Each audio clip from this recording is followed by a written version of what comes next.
Hello dear students, welcome to my YouTube channel. Today we are discussing about social casework recording. It is one of the important topic in social casework paper. So let's move on to the definition. Social casework recording is a process of writing down relevant information in a systematic manner about the person who has come to the agency seeking some help. So case work recording എന്ന് പറഞ്ഞാൽ ഒരു client നമ്മളുടെ അടുത്ത് വന്നു കഴിഞ്ഞാൽ ആ ക്ലയൻറ്റുമായിട്ട് related ആയിട്ടുള്ള informations systematic രീതിയിൽ എഴുതുന്ന പ്രോസസ്സിനെയാണ് കേസ് വർക്ക് റെക്കോർഡിംഗ് എന്ന് പറയുന്നത്. ഒരു അൺസാറ്റിസ്ഫൈഡ് നീഡ് അല്ലെങ്കിൽ അൺറിസോൾവ്ഡ് പ്രോബ്ലം ഉള്ളൊരു ക്ലയൻ്റാണ് നമ്മളുടെ അടുത്ത് വരുന്നത്. ഈ ഒരു ക്ലയൻറ്റിൻ്റെ പ്രോബ്ലം എന്താണ്, എന്തൊക്കെയാണ് അയാളുമായിട്ട് റിലേറ്റഡ് ആയിട്ടുള്ള ഇൻഫോർമേഷൻസ്, ഇതെല്ലാം തന്നെ നമ്മൾ സിസ്റ്റമാറ്റിക് ആയിട്ടുള്ള രീതിയിൽ റെക്കോർഡിങ്ങിൽ എഴുതും. And there are certain purpose for recording. First one is to facilitate the delivery of service on behalf of client. Delivery of service എന്ന് പറഞ്ഞിട്ടുണ്ടെങ്കിൽ നമ്മൾ നടത്തുന്ന കേസ് വർക്ക് പ്രോസസ്സ് അല്ലെങ്കിൽ നമ്മൾ ചെയ്യുന്ന ട്രീറ്റ്മെൻറ്റ് മെത്തേഡാണ്. അപ്പോൾ ഈ ഒരു ട്രീറ്റ്മെൻറ്റ് മെത്തേഡിനെ ഫെസിലിറ്റേറ്റ് ചെയ്യുക എന്നുള്ളതാണ് റെക്കോർഡിങ്ങിൻ്റെ first objective. Second one is to serve as a resource or teaching material and add to the body of knowledge of social work practice. അതായത് നമ്മളുടെ അടുത്ത് വരുന്ന ക്ലയൻറ്റിൻ്റെ പ്രോബ്ലം എന്ന് പറയുന്നത് ഡിഫറെൻ്റ് ആയിട്ടുള്ളതോ അല്ലെങ്കിൽ എന്തെങ്കിലും ഒരു സിഗ്നിഫിക്കൻസ് ഉള്ളതൊക്കെ ആയിരിക്കും. അപ്പോൾ അങ്ങനെയുള്ള ഒരു കേസ് നമ്മൾ റിപ്പോർട്ട് ചെയ്ത് കഴിഞ്ഞാൽ, പ്രോപ്പറായിട്ട് റെക്കോർഡിങ് ചെയ്ത് കഴിഞ്ഞാൽ നമുക്കത് പിന്നീടുള്ള പർപ്പസിന് വേണ്ടിയിട്ട് യൂസ് ചെയ്യാൻ വേണ്ടി പറ്റും. അതായത് ഇതുപോലെയുള്ളൊരു പ്രോബ്ലം പിന്നീട് വേറൊരു ക്ലയൻറ്റിന് ഉണ്ടാകുന്ന സമയത്ത് ഇപ്പോൾ ഉള്ള ക്ലയൻറ്റിൻ്റെ റെക്കോർഡ് നോക്കിക്കഴിഞ്ഞാൽ നമുക്കത് ഹെൽപ്ഫുള്ളായിരിക്കും. ഇൻഫോർമേഷൻസ് കിട്ടാനും എന്ത് മെത്തേഡാണ് നമുക്കിതിൽ യൂസ് ചെയ്യുക അതൊക്കെ അറിയാൻ വേണ്ടിയിട്ട് നമുക്കൊരു ബോഡി ഓഫ് നോളജ് ആയിട്ട് ഈ റെക്കോർഡ് പിന്നീട് യൂസ് ചെയ്യാൻ വേണ്ടിയിട്ട് പറ്റും. അതായത് അതൊരു റിസോഴ്സാണ്. അതുപോലെ പിന്നീട് നമ്മൾ പഠിക്കുന്ന സമയത്ത് ഇപ്പോൾ കുട്ടികൾക്ക് ട്രെയിനിങ് കൊടുക്കുക, നിങ്ങൾ MSW ചെയ്യുന്ന സമയത്ത് അല്ലെങ്കിൽ സോഷ്യൽ വർക്ക് പഠിക്കുന്ന സമയത്ത് ഇപ്പോൾ കൗൺസിലിങ്ങിനെ കുറിച്ച് മനസ്സിലാക്കാൻ, ഇന്ന പെർട്ടിക്കുലർ ഇഷ്യൂവിന് എന്ത് രീതികൾ, എന്തൊക്കെ സിംറ്റംസ് ആണുള്ളത്, അങ്ങനെ പല കാര്യങ്ങളും പഠിക്കാൻ വേണ്ടിയിട്ടൊക്കെ നിങ്ങൾക്ക് ഈ കേസ് ഫയൽ അല്ലെങ്കിൽ ഈ ഒരു റെക്കോർഡ് യൂസ് ചെയ്യാനായിട്ട് പറ്റും. അപ്പോൾ നമുക്ക് ടീച്ചിങ് മെറ്റീരിയലായിട്ട് അല്ലെങ്കിൽ ഒരു റിസോഴ്സായിട്ട് ഈ ഒരു റെക്കോർഡിനെ സോഷ്യൽ വർക്കിൻ്റെ ബോഡി ഓഫ് നോളജിൽ ആഡ് ചെയ്യാനും അത് സോഷ്യൽ വർക്ക് പ്രാക്ടീസിൽ യൂസ് ചെയ്യാനും വേണ്ടിയിട്ട് പറ്റും. And third purpose is to ensure continuity if any caseworker discontinue the process or comes for the next season after a long time. അതായത് ക്ലയൻറ്റ് എപ്പോഴും ഒരു ഏജൻസിയിലോട്ടാണ് വരുന്നത്. അപ്പോൾ ആ ഏജൻസിയിൽ ഒരു കേസ് വർക്കർ ഉണ്ടാവും. ആ കേസ് വർക്കർ ആയിരിക്കും ഈ ഒരു ക്ലയൻറ്റുമായിട്ട് ഡീൽ ചെയ്യുന്നത്. അപ്പോൾ എന്തെങ്കിലും കാര്യം കൊണ്ട് ഈ കേസ് വർക്കർ ഇവിടുന്ന് ജോലി നിർത്തി പോയെന്ന് വിചാരിക്കുക, അതായത് ഡിസ്കണ്ടിന്യൂ ചെയ്തു. അപ്പോൾ ഇനി നെക്സ്റ്റ് സെഷനിൽ ഈ ഒരു ക്ലയൻറ്റ് വരുന്ന സമയത്ത് ആ കേസ് വർക്കർ അല്ല അവിടെ ഉണ്ടാവുക, വേറൊരു കേസ് വർക്കർ ആയിരിക്കുമല്ലോ. അപ്പോൾ ഈ ഒരാളുടെ ഈ ഒരു ക്ലയൻറ്റിൻ്റെ കേസ് നമുക്ക് കണ്ടിന്യൂ ചെയ്യേണ്ട ആവശ്യമുണ്ട്. അല്ലാതെ നമുക്ക് ഈ ഒരു കേസ് വർക്കറിൻ്റെ പിറകെ പോകാൻ പറ്റില്ലല്ലോ. ഇപ്പോൾ കേസ് വർക്കർ വല്ല യൂറോപ്യൻ കൺട്രിയിലോട്ട് പോയെന്ന് വിചാരിക്കുക, അപ്പോൾ നമുക്ക് കേസ് വർക്കറുടെ പിറകെ പോകാൻ പറ്റുമോ? ഇല്ല. അപ്പോൾ അങ്ങനെയുള്ള സിറ്റുവേഷനിൽ ഈ ഒരു ക്ലയൻറ്റിൻ്റെ കേസ് നമുക്ക് പ്രൊസീഡ് ചെയ്യണ്ടേ, ആ ഒരു കാര്യത്തിന് നമുക്ക് ഈ റെക്കോർഡ് യൂസ് ചെയ്യാൻ വേണ്ടി പറ്റും. അതായത് ഏത് കേസ് വർക്കർ ആണോ ഈ ക്ലയൻറ്റിനെ ആദ്യം അറ്റൻഡ് ചെയ്തിട്ടുള്ളത് അയാൾ ഈ എല്ലാ കാര്യങ്ങളും ഡീറ്റെയിൽ ആയിട്ട് റെക്കോർഡ് ചെയ്ത് വെച്ച് കഴിഞ്ഞാൽ അടുത്ത കേസ് വർക്കർക്ക് ഈ റെക്കോർഡ് വായിച്ച് കഴിഞ്ഞാൽ ഇവരുടെ കേസ് എന്താണ്, ഇത് എത്രത്തോളം പ്രോഗ്രസ് ആയിട്ടുണ്ട് എന്നുള്ളതെല്ലാം മനസ്സിലാക്കാൻ വേണ്ടി പറ്റും. അതുകൊണ്ട് തന്നെ ആ ഒരു കേസ് വർക്ക് കണ്ടിന്യൂ ചെയ്യാനായിട്ട് പറ്റും. ഇനി അതുമാത്രമല്ല, ഈ സെയിം കേസ് വർക്കർ തന്നെ ആയിക്കോട്ടെ. അപ്പോൾ അങ്ങനെയുള്ള കേസിൽ ചിലപ്പോൾ ക്ലയൻറ്റ് കുറേ നാളുകൾക്ക് ശേഷമാണ് അടുത്തൊരു സെഷന് വേണ്ടി വരുന്നതെന്ന് വിചാരിക്കാം. അങ്ങനെയുള്ള കേസിലും നമുക്കിതൊന്ന് നോക്കിക്കഴിഞ്ഞാൽ എന്തൊക്കെയാണ് ഇയാളുടെ അവസ്ഥ, എവിടെ വരെ എത്തി, ഇയാളുടെ പ്രശ്നം എന്താണെന്നുള്ളത് മനസ്സിലാവും. അല്ലാതെ നമ്മൾക്ക് ഒന്നു മുതലേ ആ ക്ലയൻറ്റിൻ്റെ അടുത്ത് ചോദിക്കേണ്ട ആവശ്യമില്ല. നമ്മൾ ചിലപ്പോൾ അയാളെ മറന്നു പോയിട്ടുണ്ടാവും. അപ്പോൾ ആദ്യം മുതലേ അയാളുടെ എല്ലാ ഡീറ്റെയിൽസ്, പേര്, ഏജ്, വീട്ടിൽ ആരൊക്കെ ഉണ്ട്, ഇങ്ങനെയുള്ള കാര്യങ്ങളൊന്നും ചോദിക്കേണ്ട ആവശ്യമില്ല. ക്ലയൻറ്റ് അടുത്ത സെഷന് വരുന്ന സമയത്ത് അപ്പോയിൻമെൻറ്റ് എടുക്കുമല്ലോ, അപ്പം തന്നെ നമുക്ക് നമ്മളുടെ കേസ് ഫയൽ, നമ്മളുടെ റെക്കോർഡൊന്ന് നോക്കിക്കഴിഞ്ഞാൽ നമ്മൾക്ക് എല്ലാ ഡീറ്റെയിൽസും അതിനകത്ത് ഉണ്ടാവും. അപ്പോൾ അത് നമ്മളുടെ ഈ ഒരു കേസ് വർക്ക് പ്രോസസ്സിൻ്റെ കണ്ടിന്യൂറ്റി എൻഷുർ ചെയ്യാൻ വേണ്ടിയിട്ട് നമ്മളെ ഹെൽപ്പ് ചെയ്യും. Next purpose is to reference the memory of worker and increase retrospective understanding.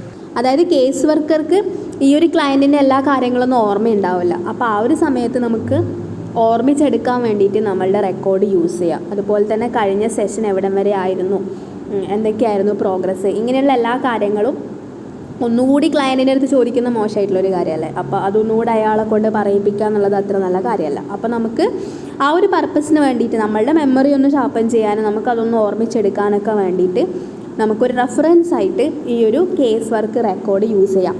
ഇത്രയാണ് കേസ് വർക്ക് റെക്കോർഡ് എഴുതേണ്ടതിൻ്റെ പർപ്പസ് അല്ലെങ്കിൽ ഒബ്ജക്റ്റീവ്സ് എന്ന് പറയുന്നത്. Then what are the principles of case work recording?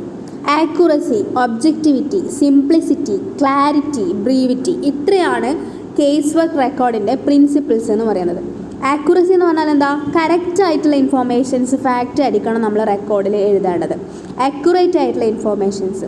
പിന്നെ ഒബ്ജക്റ്റിവിറ്റി എന്ന് പറഞ്ഞാൽ എന്താ? നമ്മളുടെ പോയിൻ്റ് ഓഫ് വ്യൂലുള്ള കാര്യമല്ല, ഒബ്ജക്റ്റീവ് വസ്തുനിഷ്ഠമായിട്ടുള്ള ഇൻഫർമേഷൻസ് ആണ് നമ്മൾ കൊടുക്കേണ്ടത്, അല്ലാതെ സബ്ജക്റ്റീവായിട്ടുള്ള നമ്മൾ ഫീലിങ്സ് അല്ല നമ്മൾ ഈ ഒരു റെക്കോർഡിൽ എഴുതേണ്ടത്, അത് ഒബ്ജക്റ്റീവ് ആയിരിക്കണം. അതുപോലെ തന്നെ സിമ്പിളായിരിക്കണം, സിമ്പിൾ ലാംഗ്വേജിൽ ഒരുപാട് ജാർഗൻസ് ഒന്നും യൂസ് ചെയ്തിട്ടുള്ള കോംപ്ലിക്കേറ്റഡ് വേർഡ്സ് യൂസ് ചെയ്തിട്ടായിരിക്കരുത് നമ്മൾ റെക്കോർഡ് എഴുതുന്നത്. അത് സിമ്പിളായിരിക്കണം. അതുപോലെ തന്നെ ക്ലിയർ ആയിരിക്കണം, നല്ല ക്ലാരിറ്റിയോട് കൂടിയിട്ടായിരിക്കണം നമ്മൾ റെക്കോർഡ് എഴുതേണ്ടത്. അതുപോലെ തന്നെ ബ്രീഫ് ആയിരിക്കണം. ബ്രീഫ് ആവുമെന്ന് വെച്ചാൽ നമ്മൾ ഒരുപാട് ലെങ്തി ആയിട്ട് ഒരു ചെറിയൊരു ഇൻഫോർമേഷൻ ലെങ്തി ആയിട്ട് എഴുതേണ്ട ആവശ്യമില്ല, ബ്രീഫായിട്ട് അത് നമ്മൾ മെൻഷൻ ചെയ്യാം. Then what are the contents of record? ഒരു റെക്കോർഡിൽ എന്തൊക്കെ കണ്ടൻറ്റ്സ് ആണ് നമ്മൾ ഇൻക്ലൂഡ് ചെയ്യുക എന്നുള്ളതാണ്. ഫസ്റ്റ്, ഐഡൻറ്റിഫയിങ് ആൻഡ് ഡെമോഗ്രാഫിക് ഡീറ്റെയിൽസ്, അതായത് ഒരു ക്ലയൻറ്റിൻ്റെ പേര്, ഏജ്, ഫാമിലി ഡീറ്റെയിൽസ്, അങ്ങനെയുള്ള കാര്യങ്ങളൊക്കെ ഉണ്ടല്ലോ, എക്കണോമിക് സ്റ്റാറ്റസ്, ഇങ്ങനെയുള്ള ഡീറ്റെയിൽസൊക്കെ നമ്മളുടെ റെക്കോർഡിൽ നിർബന്ധമായിട്ട് വേണം.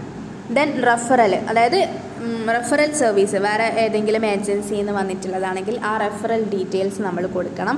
അതുപോലെ തന്നെ history of the reporter problem concern, ഇപ്പോൾ എന്ത് പ്രോബ്ലം കൊണ്ടാണോ ഈ ക്ലയൻറ്റ് വന്നിട്ടുള്ളത്, ഇപ്പോൾ സൈക്കോളജിക്കൽ പ്രോബ്ലം ആണെങ്കിൽ അതിൻ്റെ ഹിസ്റ്ററി, പ്രീവിയസ് ഹിസ്റ്ററി ഉണ്ടാവില്ലേ, ഇതിൻ്റെ ഓൺസെറ്റ്, ഇത് എപ്പോഴാണ് ഉണ്ടായിട്ടുള്ളത്, അല്ലെങ്കിൽ അതിൻ്റെ ഡ്യൂറേഷൻ, അങ്ങനെയുള്ള ഹിസ്റ്ററി, ആ പ്രോബ്ലത്തിൻ്റെ ഹിസ്റ്ററി.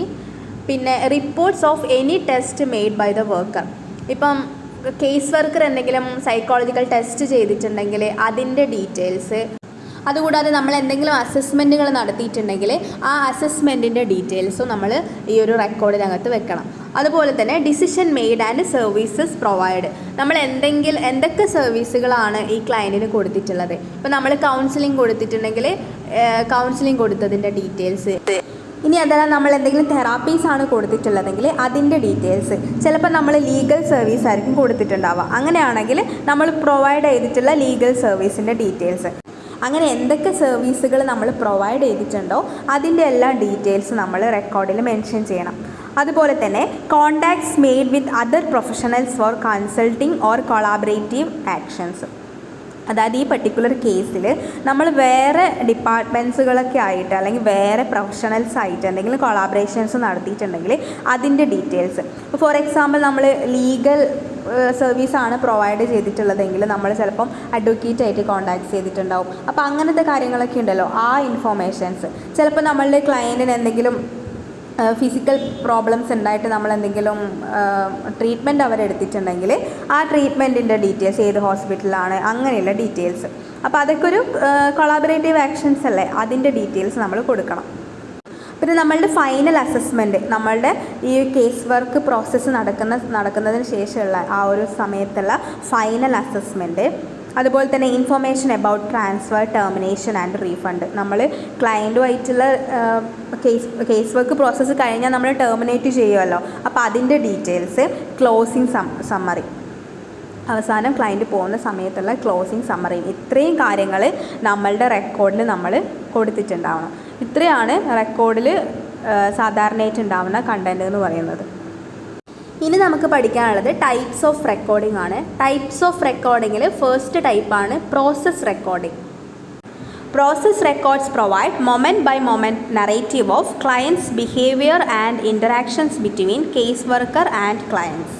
അതായത് കേസ് വർക്ക് പ്രോസസ്സ് നടക്കുന്ന സമയത്ത് നമ്മളും നമ്മളുടെ ക്ലയൻറ്റും തമ്മിലുള്ള ഇൻറ്ററാക്ഷൻസിൻ്റെ എല്ലാ സ്റ്റേജസുകളും, അതായത് എല്ലാ സ്റ്റെപ്പുകളും ഡീറ്റെയിൽ ആയിട്ട് എഴുതി പോകുന്ന ടൈപ്പ് ഓഫ് റെക്കോർഡിങ്ങിനെയാണ് നമ്മൾ പ്രോസസ് റെക്കോർഡിംഗ് എന്ന് പറയുന്നത്. പ്രോസസ് റെക്കോർഡിങ്ങിൽ നമ്മൾ ക്ലയൻറ്റിൻ്റെ ബിഹേവിയർ, ഇൻറ്ററാക്ഷൻസ്, ഇതെല്ലാം നമ്മൾ എക്സ്പ്ലെയിൻ ചെയ്യും. ഓൾമോസ്റ്റ് ക്ലയൻറ്റുമായിട്ടുള്ള എല്ലാ വെർബാറ്റും നമ്മൾ ഉപയോഗിക്കുന്ന എല്ലാ സെൻറ്റൻസ് അടക്കമാണ് നമ്മൾ ഇതിനകത്ത് മെൻഷൻ ചെയ്യുന്നത്. It even includes the thoughts, opinions and feelings of the case worker. അതായത് കേസ് വർക്കറിന് ഇൻറ്ററാക്ഷൻസ് നടത്തുന്ന സമയത്ത്, അതായത് കൗൺസിലിംഗ് നടത്തുന്ന സമയത്തുള്ള കേസ് വർക്കർക്ക് തോന്നുന്ന തോട്ട്സും ഒപ്പീനിയനും ഫീലിങ്സ് അടക്കം നമ്മൾ ഈ ഒരു പ്രോസസ് റെക്കോർഡിൽ മെൻഷൻ ചെയ്യുന്നുണ്ട്. പ്രോസസ് റെക്കോർഡിങ്ങിൽ ക്ലയൻറ്റും സോഷ്യൽ വർക്കർ അല്ലെങ്കിൽ കേസ് വർക്കറും തമ്മിലുള്ള entire interactions including verbal and non verbal communication നമ്മൾ ഡോക്യുമെൻ്റ് ചെയ്യുന്നുണ്ട്. ഇനി സെക്കൻഡ് ടൈപ്പ് ഓഫ് റെക്കോർഡിംഗ് ആണ് സമ്മറി റെക്കോർഡ്സ്. സമ്മറി റെക്കോർഡ്സ് നമ്മൾ മെയിനായിട്ട് എഴുതുന്നത് ലോങ് ടേം ആയിട്ട് അല്ലെങ്കിൽ ഓൺഗോയിങ് ആയിട്ടുള്ള കോൺടാക്റ്റ് ക്ലയൻറ്റുമായിട്ട് ഉണ്ടാകുന്ന സമയത്താണ്. അതായത് നമുക്കൊരു ലോങ് ടേം കോൺടാക്റ്റാണ് ഉണ്ടാകുന്നതെങ്കിൽ നമുക്ക് എല്ലാ സെഷനിലും ഇങ്ങനെ ഡീറ്റെയിൽ ആയിട്ട് പ്രോസസ് റെക്കോർഡ് എഴുതാൻ വേണ്ടി പറ്റില്ല. അങ്ങനെയുള്ള സിറ്റുവേഷൻസിൽ നമ്മൾ ഷോർട്ട് ആക്കിയിട്ടില്ല, അതിൻ്റെ ഒരു സമ്മറി മാത്രമാണ് നമ്മൾ എഴുതുന്നത്. അപ്പോൾ സമ്മറി റെക്കോർഡാണെങ്കിൽ അതിനകത്ത് മെയിനായിട്ട് ഉണ്ടാകുന്നത് ഒരു എൻട്രി ഡാറ്റ എന്ന് പറയുമ്പം അയാളുടെ ഡീറ്റെയിൽസ്, ക്ലയൻറ്റിൻ്റെ ഡീറ്റെയിൽസ്, ഏജ്, കാര്യങ്ങൾ അങ്ങനെയുള്ളത്. പിന്നെ ഒരു സോഷ്യൽ ഹിസ്റ്ററി, ആ ക്ലയൻറ്റിൻ്റെ ഇഷ്യൂ എന്താണെന്നുള്ളതിൻ്റെ ഒരു ഹിസ്റ്ററി. പിന്നെ നമ്മളുടെ പ്ലാൻ ഓഫ് ആക്ഷൻ, ഓരോ സെഷനിൽ നമ്മൾ എടുക്കുന്ന പ്ലാൻ ഓഫ് ആക്ഷൻ ഉണ്ടല്ലോ അത്. പിന്നെ അതിൻ്റെ ഒരു സക്സസ്, പീരിയോഡിക് സമ്മറീസ്. പിന്നെ എന്തെങ്കിലും സ്പെസിഫിക് ആയിട്ട് അല്ലെങ്കിൽ ഇമ്പോർട്ടൻ്റ് ആയിട്ട് നമ്മൾ കൊടുക്കേണ്ട ഇൻഫോർമേഷൻസ് ഉണ്ടെങ്കിൽ, അതായത് നേരത്തെ പറഞ്ഞ പോലെ നമ്മൾ എന്തെങ്കിലും ഒരു സർവീസ് സ്പെഷ്യലായിട്ട് കൊടുത്തിട്ടുണ്ടെങ്കിൽ അതിൻ്റെ ഇൻഫോർമേഷൻസ്. പിന്നെ നമ്മൾ കേസ് ടെർമിനേറ്റ് ചെയ്യുന്ന സമയത്ത് നമ്മൾ എന്താണ് അക്കംപ്ലിഷ് ചെയ്തത് എന്നുള്ളതിൻ്റെ ഒരു സ്റ്റേറ്റ്മെൻറ്റ്. ഇത്രയും കാര്യങ്ങൾ മാത്രമാണ് നമ്മൾ സമ്മറി റെക്കോർഡിൽ എഴുതുന്നത്. അതുപോലെ തന്നെ ഈ സമ്മറി റെക്കോർഡ്സ് എന്ന് പറയുമ്പം എല്ലാ സെഷൻ കഴിയുന്ന സമയത്ത് നമ്മൾ റെക്കോർഡ് ചെയ്ത് വെക്കുന്നില്ല. ഇപ്പോൾ നമ്മൾ ഒരു സെഷൻ കഴിഞ്ഞു, അതിൻ്റെ ഡീറ്റെയിൽ നമ്മൾ ഇമ്പോർട്ടൻ്റ് ആയിട്ടുള്ള കാര്യങ്ങൾ എഴുതി. പിന്നെ നമ്മൾ അടുത്ത സെഷൻ കഴിഞ്ഞു, പിന്നെയും സെഷൻ കഴിഞ്ഞു, എന്നിട്ടൊരു 5 സെഷനൊക്കെ കഴിയുമ്പോഴായിരിക്കും നമ്മൾ അടുത്ത റെക്കോർഡ് ചെയ്ത് വെക്കുന്നത്. അതായത് ആ 5 സെഷനിനുള്ളിൽ എന്തൊക്കെയാണ് ഇമ്പോർട്ടൻ്റ് ആയിട്ട് നടന്നിട്ടുള്ളത് എന്നുള്ളത് മാത്രം നമ്മൾ മെൻഷൻ ചെയ്യുന്നു. അങ്ങനെ ഒരു ടൈം ഡ്യൂറേഷനിനിടയിൽ നമ്മൾ ഇമ്പോർട്ടൻ്റ് ആയിട്ടുള്ള കാര്യങ്ങൾ മാത്രം നോട്ട് ചെയ്യുന്ന ടൈപ്പ് ഓഫ് റെക്കോർഡാണ് സമ്മറി റെക്കോർഡ്. ഇനി മൂന്നാമത്തെ ടൈപ്പ് ഓഫ് റെക്കോർഡാണ് പ്രോബ്ലം ഓറിയൻറ്റഡ് റെക്കോർഡ്. മെയിനായിട്ടും ഹെൽത്ത് കെയർ ഏജൻസീസിൽ വർക്ക് ചെയ്യുന്ന സമയത്താണ് പ്രോബ്ലം ഓറിയൻറ്റഡ് റെക്കോർഡ് കീപ്പ് ചെയ്യാറുള്ളത്. ഇതിൽ ഫസ്റ്റ് പാർട്ട് എന്ന് പറയുന്നത് അതിനകത്ത് ക്ലയൻറ്റുമായിട്ട് റിലേറ്റഡ് ആയിട്ടുള്ള ബേസിക് ഇൻഫോർമേഷൻസ് ആണ് വരുന്നത്. സെക്കൻഡ് പാർട്ടിൽ ക്ലയൻറ്റിൻ്റെ ഇനീഷ്യൽ കംപ്ലയിൻസ് ആണ്, അതായത് എന്താണ് ക്ലയൻറ്റിൻ്റെ പ്രശ്നം എന്നുള്ളത്, വരുന്ന സമയത്തുണ്ടാകുന്ന പ്രശ്നം ഉണ്ടല്ലോ അതാണ് ഇനീഷ്യൽ കംപ്ലയിൻസ്. അതുപോലെ അതിൻ്റെ ഒരു അസസ്മെൻറ്റ്, ഇതാണ് സെക്കൻഡ് പാർട്ടിൽ വരുന്നത്. ഇനി തേർഡ് പാർട്ട് എന്ന് പറയുന്നത് ഈ ഓരോ പ്രോബ്ലം ഉണ്ടല്ലോ നമ്മൾ ഐഡൻറ്റിഫൈ ചെയ്തിട്ടുള്ള ഈ ഓരോ കംപ്ലയിൻസിനും നമ്മൾ എന്ത് പ്ലാനാണ് അല്ലെങ്കിൽ എന്ത് ഗോളാണ് നമ്മൾ കൊടുക്കുന്നത്, നമ്മൾ എന്ത് പ്ലാനാണ് ഇതിന് വേണ്ടിയിട്ട് വെച്ചിട്ടുള്ളത് എന്നുള്ളത് മെൻഷൻ ചെയ്യുന്നതാണ് മൂന്നാമത്തെ പാർട്ട് എന്ന് പറയുന്നത് പ്രോബ്ലം ഓറിയൻറ്റഡ് റെക്കോർഡ്സിൻ്റെ. പ്രോബ്ലം ഓറിയൻറ്റഡ് റെക്കോർഡ്സിൻ്റെ ഫോർത്ത് പാർട്ട് എന്ന് പറയുന്നത് അതിൻ്റെ ഔട്ട്കം ഏതാണെന്നുള്ളതാണ്. നമ്മൾ ചെയ്ത ഒരു ഗോൾ സെറ്റ് ചെയ്തു, അതിനുശേഷം നമ്മൾ ട്രീറ്റ്മെൻറ്റ് ചെയ്തു, അതിനുശേഷം നമ്മൾക്ക് എന്ത് ഔട്ട്കം ആണ് ഉണ്ടായിട്ടുള്ളത് എന്ന് മെൻഷൻ ചെയ്യുന്നതാണ് ഫോർത്ത് പാർട്ട്. അപ്പോൾ ഇങ്ങനെ 4 പാർട്സ് ആയിട്ടാണ് പ്രോബ്ലം ഓറിയൻറ്റഡ് റെക്കോർഡിനെ ഡിവൈഡ് ചെയ്തിട്ടുള്ളത്.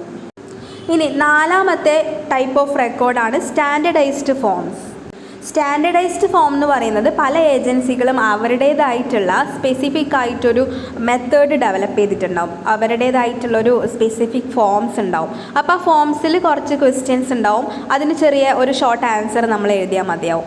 അതായത് അവരുടെ ഒരു ഫോർമാറ്റിൽ age, chief complaints, socio economic status, അതിനവരൊരു ഫോർമാറ്റ് ആക്കിയിട്ടുണ്ടാവും. നമ്മൾ ആ ഒരു ക്ലയൻറ്റ് നമ്മളുടെ അടുത്ത് വരുന്നു, നമ്മളുടെ അടുത്ത് ഈ ചെക്ക് ലിസ്റ്റ് ഉണ്ടാവും, ആ ഫോം നമ്മൾ കറക്റ്റായിട്ട് ഫില്ല് ചെയ്ത് കൊടുക്കുന്നു. ആ ഒരു ഓർഡറിൽ മാത്രമാണ് നമ്മൾ പോകുന്നത്. അതായത് ഒരു ഏജൻസി ഓൾറെഡി സെറ്റ് ചെയ്തിട്ടുള്ള ഒരു സ്റ്റാൻഡേർഡൈസ്ഡ് ഫോമിൽ നമ്മൾ ഡീറ്റെയിൽസ് ഫില്ല് ചെയ്ത് പോകുന്ന അങ്ങനത്തെ ഒരു റെക്കോർഡിംഗ് രീതിയാണ് നമ്മൾ സ്റ്റാൻഡേർഡൈസ്ഡ് ഫോം എന്ന് പറയുന്നത്. ഈ ഒരു ടൈപ്പ് ഓഫ് റെക്കോർഡിൻ്റെ ഡിഫറൻസ് എന്താണെന്ന് പറഞ്ഞാൽ ഏത് ക്ലയൻറ്റ് വന്നാലും ഈ ഒരു സെയിം ഫോർമാറ്റ് ആയിരിക്കും ഉണ്ടാവുക. അപ്പോൾ നമുക്ക് അതിനൊരു യൂണിഫോമിറ്റി ഉണ്ടാവും. അതുപോലെ തന്നെ സ്റ്റാൻഡേർഡൈസ്ഡ് ഫോംസ് സിസ്റ്റമാറ്റിക്കും കുറച്ചുകൂടി സ്ട്രക്ചേർഡും ആയിരിക്കും. ഇനി നെക്സ്റ്റ് ടൈപ്പ് ഓഫ് റെക്കോർഡാണ് കേസ് നോട്ട്. കേസ് നോട്ട് എന്ന് പറഞ്ഞിട്ടുണ്ടെങ്കിൽ കേസ് വർക്കർക്ക് ഉണ്ടാവുന്ന ഒബ്സർവേഷൻസ്, അവരുടെ റിഫ്ലക്ഷൻസ്, നമ്മൾ കൊടുക്കുന്ന ട്രീറ്റ്മെൻറ്റിലും ഇൻ്റർവെൻഷൻസിൻ്റെ മേലും നമുക്കുണ്ടാവുന്ന ഒബ്സർവേഷൻസ്, റിഫ്ലക്ഷൻസ് ഒക്കെ നോട്ട് ചെയ്യുന്ന മെത്തേഡിനെയാണ് കേസ് നോട്ട്സ് എന്ന് പറയുന്നത്. അതുപോലെ തന്നെ കേസ് നോട്ടിനകത്ത് നമ്മൾ എന്തെങ്കിലും ക്രിട്ടിക്കൽ ആയിട്ടുള്ള അല്ലെങ്കിൽ സിഗ്നിഫിക്കൻ്റ് ആയിട്ടുള്ള ഇൻസിഡൻസ് നടന്നിട്ടുണ്ടെങ്കിൽ അതെല്ലാം തന്നെ മെൻഷൻ ചെയ്യും. ഇങ്ങനെ ഉണ്ടാവുന്ന പെർട്ടിക്കുലർ ആയിട്ടുള്ള ഇൻസിഡൻസ് ഒക്കെ നോട്ട് ചെയ്ത് കഴിഞ്ഞാൽ അത് പിന്നീട് അടുത്ത സെഷൻ വരുന്ന സമയത്ത് ഓർക്കാനും അതിനനുസരിച്ചിട്ടുള്ള എക്സ്പെക്റ്റേഷൻസ് ഉണ്ടാക്കാനൊക്കെ നമ്മളെ കേസ് നോട്ട് ഹെൽപ്പ് ചെയ്യും. അതുപോലെ തന്നെ ഹോം വിസിറ്റ് നടത്തിയാൽ, വെഡ്ഡിങ് അറ്റൻഡ് ചെയ്താൽ, ഇങ്ങനെയുള്ള കാര്യങ്ങളെല്ലാം തന്നെ കേസ് നോട്ടിൽ നമ്മൾ മെൻഷൻ ചെയ്യും. നെക്സ്റ്റ് ടൈപ്പ് ഓഫ് റെക്കോർഡാണ് ലോഗ് ഓർ ജേണൽ എൻട്രീസ്. ചില സോഷ്യൽ വർക്ക് സെറ്റിങ്ങിൽ ഈ ലോഗ് അല്ലെങ്കിൽ ജേണൽ എൻട്രീസ് ചെയ്യുന്നത് വളരെ യൂസ്ഫുൾ ആയിരിക്കും. നമ്മളുടെ വർക്ക് റിലേറ്റഡ് ആയിട്ട് നമ്മൾ ഒരുപാട് കോണ്ടാക്ട്സുകൾ ഉണ്ടാക്കാറുണ്ട്, ഒരുപാട് ആൾക്കാരെ മീറ്റ് ചെയ്യാറൊക്കെ ഉണ്ടാവും. അപ്പോൾ അങ്ങനെയുള്ള അവരുടെ എല്ലാ ഡീറ്റെയിൽസൊക്കെ നമ്മളൊരു പേഴ്സണൽ റെക്കോർഡായിട്ട് കീപ്പ് ചെയ്യുന്നതിനാണ് ഈ ലോഗ് അല്ലെങ്കിൽ ജേണൽ എൻട്രീസ് എന്ന് പറയുന്നത്. സോ ജേണൽ അല്ലെങ്കിൽ ലോഗ് എന്ന് പറയുന്നത് ഒരു പേഴ്സണൽ റെക്കോർഡാണ്. നമ്മൾ ആരെയൊക്കെ മീറ്റ് ചെയ്തു, എന്തൊക്കെയാണ് ഡിസ്കസ് ചെയ്തത് എന്നുള്ളതിനെക്കുറിച്ച് എഴുതി വെക്കുന്ന ആ ഒരു മെത്തേഡാണ് അല്ലെങ്കിൽ ആ ഒരു ടൈപ്പാണ് ലോഗ് ഓർ ജേണൽ എൻട്രീസ് എന്ന് പറയുന്നത്. ഇതിനകത്ത് നമ്മളുടെ കേസുമായിട്ട് റിലേറ്റഡ് ആയിട്ട് എന്തെങ്കിലും ക്ലിനിക്കലി സിഗ്നിഫിക്കൻ്റ് ആയിട്ടുള്ള കോണ്ടാക്റ്റുകൾ നടത്തിയിട്ടുണ്ടെങ്കിൽ അല്ലെങ്കിൽ ഇമ്പോർട്ടൻറ്റ് ഫോൺ കോൾസ് നടത്തിക്കഴിഞ്ഞാൽ അതെല്ലാം നമ്മൾ ഇതിനകത്ത് മെൻഷൻ ചെയ്യും. നമ്മൾ ആക്ച്വൽ ഡോക്യുമെൻറ്റേഷൻ നടത്തുന്ന സമയത്ത് നമുക്കിതൊന്ന് ഓർമ്മിച്ച് വെക്കാൻ വേണ്ടിയിട്ടാണ് നമ്മളിങ്ങനെ എൻട്രി ചെയ്ത് വെക്കുന്നത്. ഇത് നോക്കിക്കഴിഞ്ഞാൽ നമുക്കത് ഓർമ്മ വരും, നമ്മൾ ആരെയൊക്കെ വിളിച്ചിട്ടുണ്ട്, എന്തൊക്കെ കോണ്ടാക്ട്സ് ചെയ്തിട്ടുണ്ട് എന്നുള്ളത്. അതനുസരിച്ചിട്ട് നമുക്ക് പിന്നീട് വേണമെങ്കിൽ വലിയ രീതിയിലൊരു പ്രോസസ് റെക്കോർഡ് തന്നെ എഴുതി വെക്കാൻ വേണ്ടിയിട്ട് പറ്റും. ഇനി ലാസ്റ്റ് ടൈപ്പ് ഓഫ് റെക്കോർഡ് എന്ന് പറയുന്നത് കാർഡ് ഫയൽസ് ആണ്. എസ്പെഷ്യലി സ്കൂൾസിലൊക്കെ വർക്ക് ചെയ്യുന്ന സമയത്ത് നമ്മൾ കാർഡ് ഫയൽസ് ആയിട്ട് യൂസ് ചെയ്യാറുണ്ട്. അപ്പോൾ കാർഡ് ഫയൽസ് എന്ന് പറയുമ്പോൾ നമ്മൾ അതിനകത്തൊരു തംബ്നെയിലൊക്കെ കൊടുത്ത് തംബ്നെയിൽ പിക്ചറൊക്കെ കൊടുത്തിട്ട് ഈസിലി റിട്രൈവ് ചെയ്തെടുക്കാൻ വേണ്ടിയിട്ട് അങ്ങനെ മെയിൻറ്റെയിൻ ചെയ്യുന്ന ഒരു കാർഡ്സ് പോലെ മെയിൻറ്റെയിൻ ചെയ്യുന്ന റെക്കോർഡിനെയാണ് കാർഡ് ഫയൽസ് എന്ന് വിളിക്കുന്നത്. അപ്പോൾ ഈ ഒരു ഫയലിനകത്ത് ആ ഒരു ക്ലയൻറ്റിൻ്റെ നെയിം, എവിടെ നിന്നാണ് റെഫർ ചെയ്ത് വന്നിട്ടുള്ളത്, റെഫറൽ ഫ്രം, ഇനീഷ്യൽ അസസ്മെൻറ്റ്, പിന്നെ മീറ്റിങ്ങിൻ്റെ ചെറിയൊരു നോട്ട്സ്, അങ്ങനെയാണ് ഉണ്ടാവുക. പിന്നെയുള്ളൊരു type of recording audio or video recording ആണ്. അത് ക്ലയൻറ്റിൻ്റെ കൺസെൻറ്റ് ഉണ്ടെങ്കിൽ മാത്രമാണ് നമ്മൾക്ക് ക്ലയൻറ്റിൻ്റെ കൺസെൻറ്റോട് കൂടി അയാളുടെ ആ ഒരു കോൺവെർസേഷൻ്റെ ഓഡിയോ അല്ലെങ്കിൽ വീഡിയോ നമ്മൾ റെക്കോർഡ് ചെയ്ത് വെക്കുന്ന ഒരു ടൈപ്പ് ഓഫ് റെക്കോർഡിംഗ് ആണിത്. പിന്നെ ഉള്ളത് വെർബാറ്റിം റെക്കോർഡിംഗ് ആണ്. വെർബാറ്റിം റെക്കോർഡിംഗ് എന്ന് പറഞ്ഞിട്ടുണ്ടെങ്കിൽ ക്ലയൻറ്റ് പറയുന്ന ഈച്ച് ആൻഡ് എവറി വേർഡ്സ് നമ്മൾ അതുപോലെ എഴുതാണ്. ഇപ്പോൾ ക്ലയൻറ്റ് എക്സ്പ്ലെയിൻ ചെയ്യുമല്ലോ അവരുടെ ലൈഫിലെ കാര്യങ്ങളൊക്കെ നമ്മളോട് എക്സ്പ്ലെയിൻ ചെയ്യുമ്പോൾ അത് പറയുന്ന അതേ രീതിയിൽ അയാൾ ഉപയോഗിച്ച അതേ സെൻറ്റൻസ് അടക്കം നമ്മൾ എഴുതുന്ന അങ്ങനത്തെ രീതിയാണ് വെർബാറ്റിം റെക്കോർഡിംഗ് എന്ന് പറയുന്നത്. അത് കുറച്ചും കൂടെ ടൈം കൺസ്യൂമിങ്ങും കുറച്ചും കൂടെ ലാർജും ആയിരിക്കും. ആ ഒരു രീതി നമ്മൾ ഫോളോ ചെയ്യാറുണ്ട്. സോ ഇത്രയാണ് types of recording in social case work.